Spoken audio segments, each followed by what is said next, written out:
በዛሬው ዘመን ነገሮች እጅግ በተወሳሰቡበት ጊዜ ላይ እንገኛለን። በምድር ላይ ረሃብ፣ ጦርነት፣ ስደትና እጅግ አሳሳቢ የሆኑ ኢኮኖሚያዊ ቀውሶች ዓለማችንን ሞልተውታል። ይህ ሁሉ ምስቅልቅል ስንመለከት ለመሆኑ መጽሐፍ ቅዱስ ስለዚህ ዘመን ምን ይለናል ብለን መጠየቃችን አይቀርም። መጽሐፍ ቅዱስ ብናገላብጥ በማቴዎስ ወንጌል ምዕራፍ 4 ላይ አንድ አስገራሚ ክፍል እናገኛለን። በወቅቱ ደቀ መዛሙርቱ ለኢየሱስ ሊያሳዩት የፈለጉት አንድ ታላቅ ነገር ነበር። እሱም የቤተ መቅደሱ ግርማ ሞገስና አስደናቂ ውበት ሲሆን የኢየሱስ ምላሽ ግን ያልተጠበቀና አስደንጋጭ ነበር። ይህን ሁሉ ታያላችሁ፣ እውነት እላችኋለሁ ድንጋይ በድንጋይ ላይ ሳይፈርስ አይቀርም አላቸው። ምናልባት የተደናገጡ ይመስላል። ነገር ግን ቀጥሎ የጠየቁት ጥያቄ እጅግ መሠረታዊ የሆነ ጥያቄ ነበር። እሱም በደብረ ዘይት ተራራ ላይ ተቀምጦ ሳለ ደቀ መዛሙርቱ ለብቻቸው ወደ እሱ ቀርበው እንዲህ አሉት፣ ንገረን፣ ይህ መቼ ይሆናል? የመምጣትና ያለመጨረሻ ምልክቱስ ምንድን ነው? ይህ ጥያቄ ዛሬ በዚህ በፍጻሜው ዘመን ለምንገኝ ሰዎች እጅግ ወሳኝ የሆነ ጥያቄ ይመስለኛል። ታዲያ የኢየሱስ የመጀመሪያው ምላሽ ምን ነበር? ማንም እንዳያስታችሁ ተጠንቀቁ፣ ብዙዎች እኔ ክርስቶስ ነኝ እያሉ በስሜ ይመጣሉና ብዙዎችንም ያስታሉ። እስኪ ዛሬ ይህ ቃል እንዴት እየተፈጸመ እንዳለ ጥቂት አስገራሚ ማሳያዎችን እንመልከት። ወደ ሩሲያ እንጓዝ።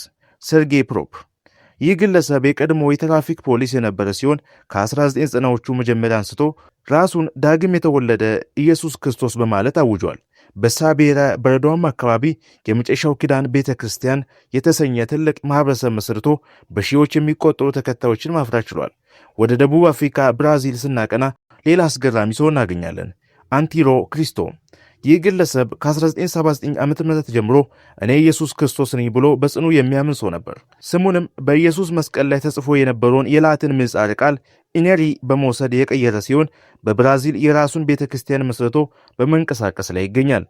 እነዚህ ሰዎች ሐሰተኛ መሆናቸው ብቻ ሳይሆን ብዙዎችን ማሳታቸውና ተከታይ ማፍራታቸው ብዙም ሊያስገርመን አይገባም። ምክንያቱም ኢየሱስ አስቀድሞ ብዙዎችን ያስታሉና ብሎ ተናግሮ ነበር። በታሪክ ውስጥ እነዚህ ሁለቱ ብቻ አይደሉም። ራሳቸውን መሲህ አድርገው በማቅረብ ብዙዎችን ካሳቱት መካከል ኢላን ጆን ሚለር፣ ዴቪድ ኮሪሽ፣ ሆዚ ሉዊስ፣ ሲን ሚዮን እና አሳዛኙ ጂም ጆን የሚጠቀሱ የዘመናችን ሐሰተኛ መሲሖች ናቸው። ኢየሱስ አሁንም ንግግሩን ቀጠለ።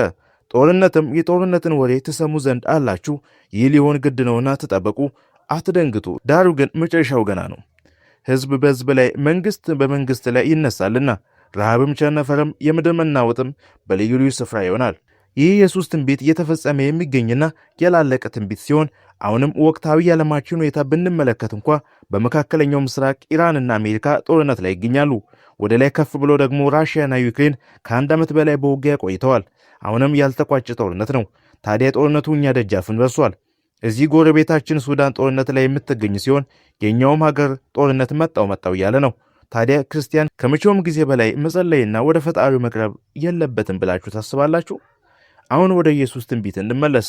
ብዙ ሐሰተኛ ነቢያት ይነሳሉ፣ ብዙዎችንም ያስታሉ። ዛሬ በአፍሪካ መድረክ የተነሱት ሐሰተኛ ነቢያት ብዙዎችን ወደ ጥፋት እየመሩ ይገኛሉ። ከነዚህ ጥቂቱን እንመልከት። ባህርን ለመክፈል የተሞከረው ሙከራ።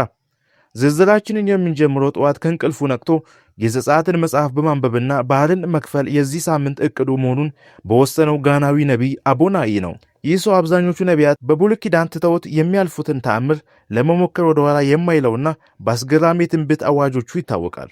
ነገር ግን በዚህኛው ቀን ተአምሩ በጣም ከመበላሸቱ የተነሳ የአትላንቲክ ውቅያኖስ ውጦት ነበር።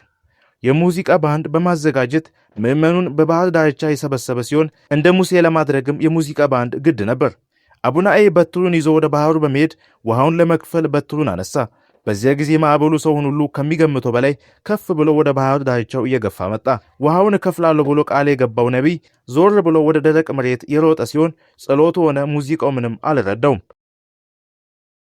ፓስተሩ ከአንበሶች ጋር የአቡናኢ ከውሃ መሸሽ ከተፈጥሮ ጋር የተደረገ ትልቅ ፍልሚያ ይመስል ነበር።